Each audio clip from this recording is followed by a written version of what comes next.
चला आता भारत कंपनी झालो आपण. बघा टमाट्यात आहेच भाव बीटीसी कंपनीचे. बघा आज भाव वाढले आहे म्हणताय. 2-3 ठिकाणी विचारले आपण भाव. गवार 60 रुपये किलो. पन्नीचे भाव 60 रुपये आहे बाबू. मिरची 400 रुपये पन्नी आहे म्हणते. कवळा 20 रुपये किलो आहे म्हणते. आणि मुंगना मुंगना मुंगना 50 रुपये किलो. 50 रुपये किलो. 50 रुपयात कट्टा घ्या लागते. पूर्ण किती किलोचा? 40 किलो 50 किलोचा कट्टा आहे. कट्टा घ्या लागते. ज्या भाव सांगून राहिलो त्यात कट्टे घ्या लागते. होलसेल भाव. कॅरेट कॅरेट कॅरेट 900 रुपयाचा सुपर माल बीटीसी 900 रुपये. बघून घ्या एकदम क्वालिटी बघून घ्या एकदम बढिया.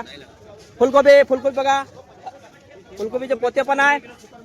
फुलकोबी पोत्याचे भाव आणि पन्नी पोते 20 रुपये किलो. पन्नीचे भाव 35 रुपये. बघा पन्नीचे भाव 35 रुपये किलो जाग्यावर आहे. आणि पोत्याचे भाव 20 रुपये किलो आहे. भारत कंपनीमध्ये निस्तेच टमाटे येत नाही म्हणून दाखवलं सगळं तुम्हाला.